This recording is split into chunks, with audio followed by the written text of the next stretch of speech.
Welcome students.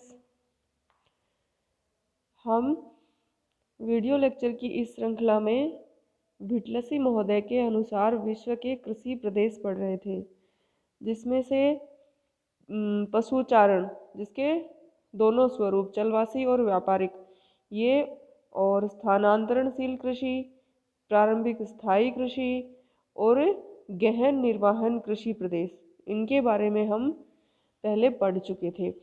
आज के video में हम दो प्रदेशों के बारे में पढ़ेंगे, जिसमें से पहला है व्यापारिक बागाती कृषि प्रदेश और दूसरा है भूमध्य सागरीय कृषि प्रदेश।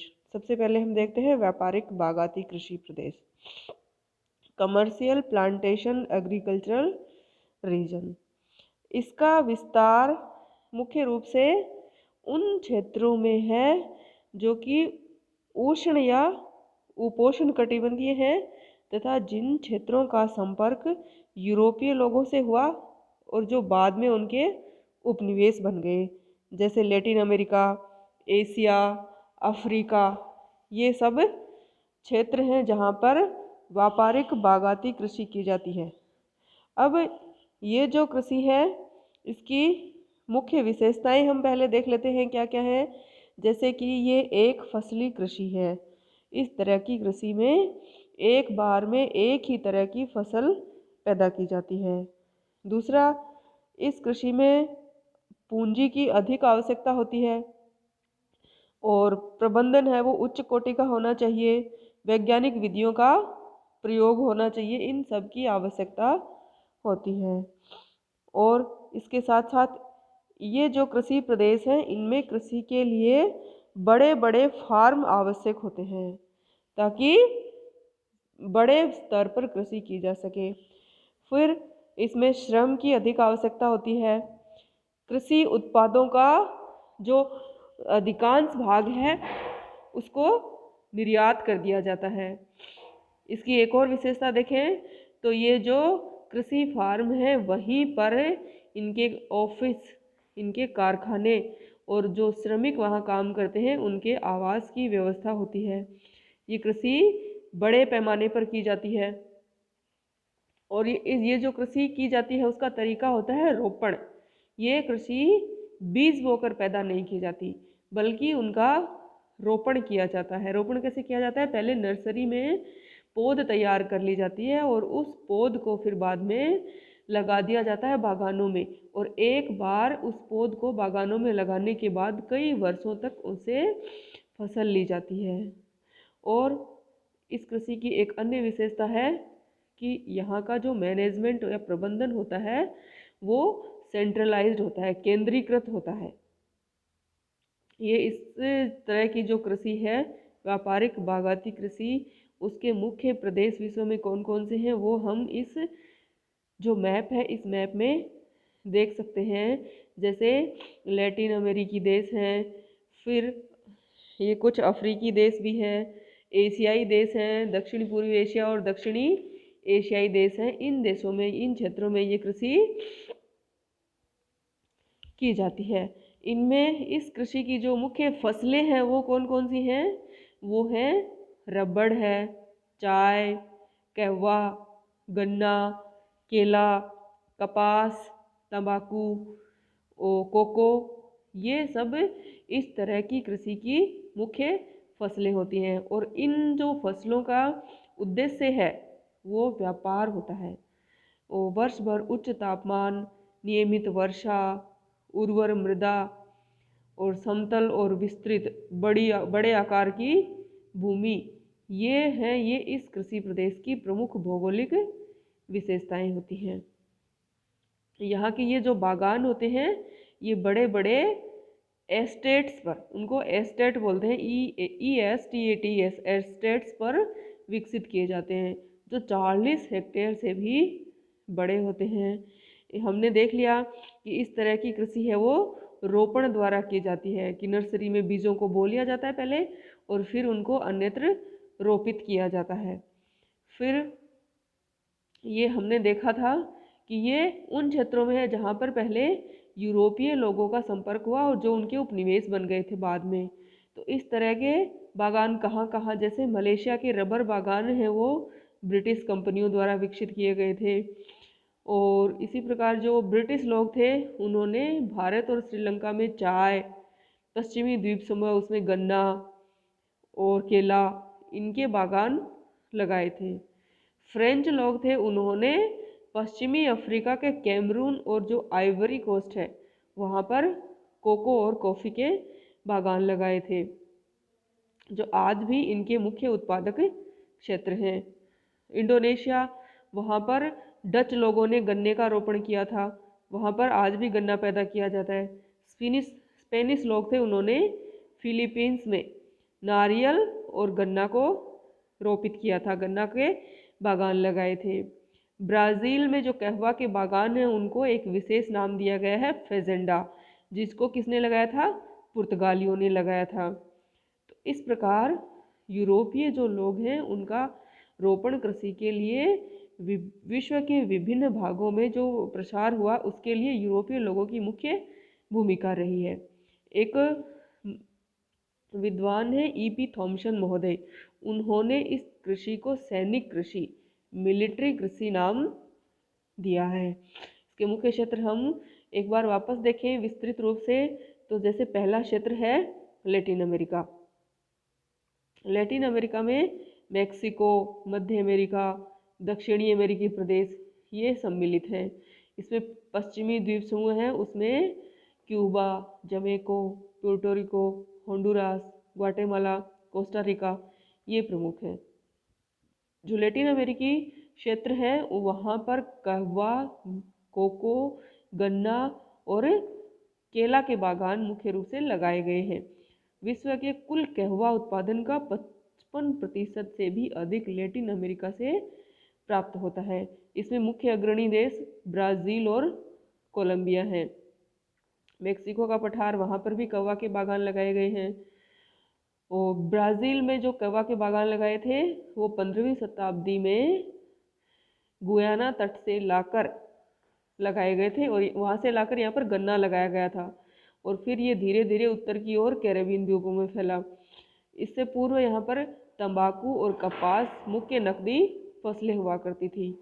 फिर 19वीं शताब्दी के मध्य में लेतिफुंडम ये व्यवस्था विकसित हुई थी। इस दौरान क्या हुआ था कि दास प्रथा खत्म हो गई, उस वजह से श्रमिकों की समस्या उत्पन्न हो गई थी। 20वीं शताब्दी से पूर्व रबर के बागान केवल ब्राज़ील में ही थे। पश्चिमी द्वीप समूह और मध्य अमेरिका में केला का उत्पादन होता था। क्यूबा आज भी गन्ने के लिए प्रसिद्ध है। अब दूसरा क्षेत्र देखें बागाती कृषि का, तो वो है एशिया। एशिया के दक्षिणी पूर्वी भागों में यहाँ ये कृषि की जाती है।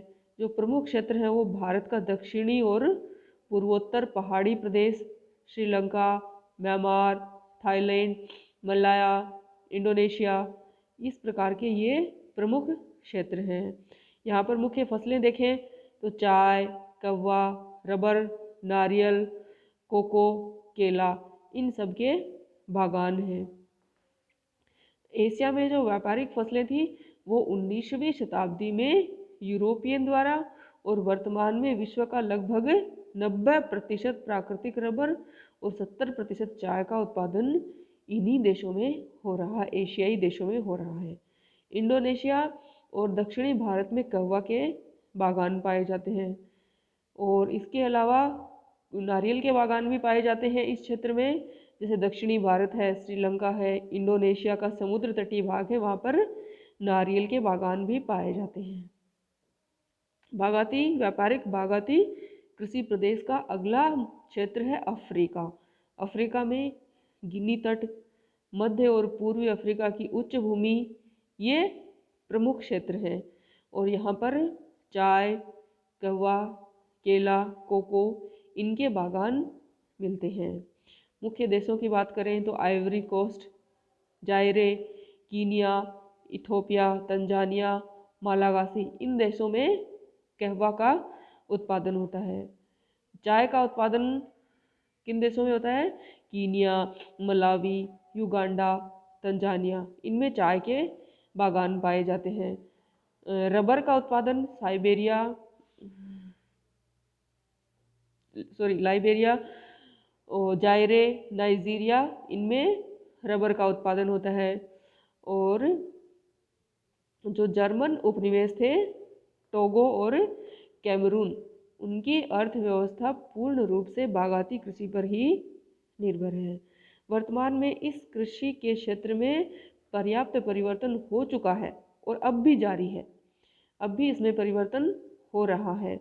विश्व के अनेक भागों में वैज्ञानिक विकास, मशीनीकरण में वृद्धि, पूंजी की उपलब्धता, इन सब के कारण इस कृषि प्रदेश का विस्तार इसके लिए आवश्यक भौगोलिक वातावरण से भी परे तक हो चुका है। तो इस प्रकार ये था अपना व्यापारिक बागाती कृषि प्रदेश। अब अगला कृषि प्रदेश है भूमध्य सागरीय कृषि प्रदेश, मेडिटेरेनियन सी एग्रीकल्चरल रीजन। इसका हम मुख्य रूप से देखें, इसकी कुछ विशेषताएं, कुछ लक्षण। तो इस कृषि प्रदेश का विस्तार 30 डिग्री से 45 डिग्री उत्तरी और दक्षिणी अक्षांशों के मध्य दोनों गोलार्धों में पाया जाता है, जहाँ पर भूमध्य सागरीय जलवायु पाई जाती है। तो इसका मुख्य विस्तार क्षेत्र है 30 डिग्री से 45 डिग्री, जो उत्तरी और दक्षिणी अक्षांश है उनके मध्य, और ये दोनों गोलार्धों में ये कृषि प्रदेश पाए जाते हैं। ये यहाँ पर चूंकि इसकी जो जलवायु है वो एक विशिष्ट जलवायु है भूमध्य सागरीय, इस वजह से इसका नाम दिया गया है भूमध्य सागरीय कृषि प्रदेश। इसमें जीवन निर्वाह और व्यापारिक दोनों ही दृष्टि से कृषि की जाती है। कृषि के साथ साथ इस कृषि प्रदेश में पशुपालन भी होता है। इस प्रकार की कृषि उन्हीं अक्षांशों में सिंचित अर्ध शुष्क क्षेत्रों में भी की जाती है। ये कृषि सघन, उच्च विशेषीकृत और अधिक फसली विविधता वाली होती है, जिसमें कुछ विशिष्ट फसलों का उत्पादन होता है।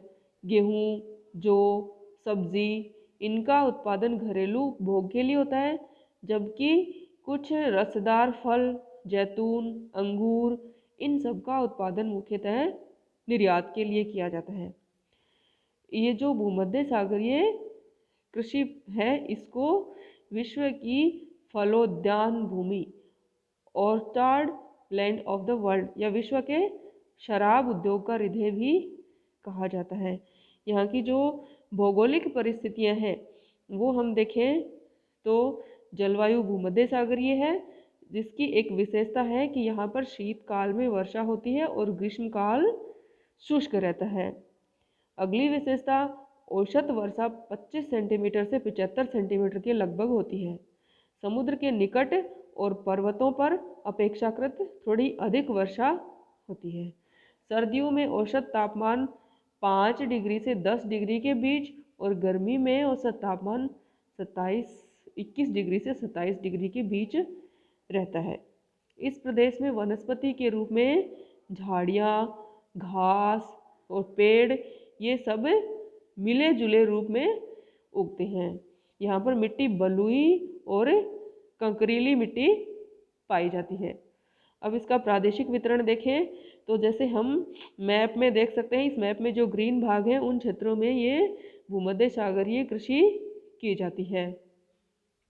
ये कुछ देश देखे हम किन किन क्षेत्रों में, जैसे स्पेन है, फ्रांस, टर्की, इटली, यूनान, Syria, Lebanon, Israel, Morocco, Algeria, Tunisia, ये सभी भूमध्य सागर के जो तटवर्ती देश हैं उन क्षेत्रों में इस प्रकार की कृषि की जाती है। इसके अलावा कैलिफोर्निया की घाटी, मध्य चिली, दक्षिणी पश्चिमी अफ्रीका, दक्षिणी ऑस्ट्रेलिया, इन क्षेत्रों में भी, जहाँ पर इस मैप में कुछ ग्रीन भाग दिखाई दे रहा है, वहाँ पर ये कृषि की जाती है। यूरोप और एशिया के आंतरिक भाग है, वहाँ पर ये कृषि निर्वहन प्रकार की होती है। जैसे हमने देखा था कि ये दोनों प्रकार की होती है, कि निर्वहन और व्यापारिक दोनों रूप की ये कृषि, दोनों तरह की कृषि इसके अंतर्गत की जाती है। तो जो एशिया और यूरोप के आंतरिक भाग है वहाँ तो निर्वहन प्रकार की कृषि होती है, लेकिन दक्षिणी फ्रांस, इटली, स्पेन, इन सब के तटवर्ती भाग है वहाँ पर व्यापारिक रूप से कृषि की जाती है। उत्तरी अमेरिका, कैलिफोर्निया, इनमें रसदार फलों और सब्जियों की व्यापारिक कृषि की जाती है। यहाँ से जो संयुक्त राज्य अमेरिका की बहुत बड़े बड़े शहर हैं वहाँ पर सब्जियों और इन फलों की आपूर्ति होती है। दक्षिणी अमेरिका और चिली है, वहाँ पर भी फल एवं सब्जियों का उत्पादन व्यापारिक दृष्टि से किया जाता है। रसदार फल हैं, उनमें मुख्यतः हम संतरा, अंगूर, नींबू, इन सब की कृषि की जाती है। वैसे ही हम इस कृषि की मुख्य विशेषताएं पहले देख चुके हैं, तो लेकिन एक बार वापस देखें तो मुख्य विशेषताओं में आता है कि इसमें खाद्यान्न के साथ साथ पशुपालन, खाद्यान्न उत्पादन किया जाता है, फसलोत्पादन, उसके साथ साथ पशुपालन भी किया जाता है। शीत ऋतु में वर्षा आधारित कृषि की जाती है और जबकि ग्रीष्म ऋतु में सिंचित फसलें पैदा की जाती हैं। इसका उद्देश्य मुख्यतः व्यापार, लेकिन ये निर्वहन प्रकार की भी होती है। इस कृषि का विकास ऐतिहासिक रूप से हुआ है। पहले भरण पोषण की कृषि, फिर साग सब्जी के निर्यात की कृषि और वर्तमान में फलों के निर्यात की कृषि, इस प्रकार से इसका ऐतिहासिक विकास हुआ है। ये कम वर्षा वाले क्षेत्रों में की जाती है, इसलिए इन क्षेत्रों में, इन प्रदेश में सिंचाई का बहुत महत्वपूर्ण स्थान है। अब ये जो भूमध्य सागरीय कृषि है, इसका वातावरणीय तत्वों से भी बहुत गहरा संबंध है। क्योंकि इस कृषि प्रदेश में ग्रीष्मकाल शुष्क रहता है और शीतकाल में वर्षा होती है। धरातल यहाँ समतल मैदान, पठार, घाटियाँ, पहाड़ी, इन सब विविधताओं से युक्त पाया जाता है। शीतोष्ण जलवायु की प्रधानता के कारण यहाँ पर वर्ष में 6 महीने गर्मी और 6 महीने शीत ऋतु रहती है। यही एक ऐसा प्रदेश है जहाँ पर इस प्रकार की जलवायु पाई जाती है। अब इस भौगोलिक विविधता के कारण यहाँ भिन्न भिन्न फसलों का उत्पादन किया जाता है। सिंचाई हेतु ये कृषि, यहाँ पर जल वर्ष भर उपलब्ध रहता है। जनसंख्या घनत्व इन क्षेत्रों में सामान्य पाया जाता है। यहाँ यातायात के साधनों का अच्छा विकास हुआ है। यहाँ अधिकतर जनसंख्या है वो बड़े बड़े नगरीय क्षेत्रों में निवास करती है। यह कृषि निर्वहन, व्यापारिक, पशुपालन, फसलोत्पादन, इन सब के मिश्रित रूपों में पाई जाती है। तो ये जो भूमध्य सागरीय कृषि है, ये प्राकृतिक और मानवीय तत्वों की विभिन्नता के कारण अलग अलग रूपों में पाई जाती है तथा वातावरणीय तत्वों से घनिष्ठ रूप से संबंधित है। Okay, thank you.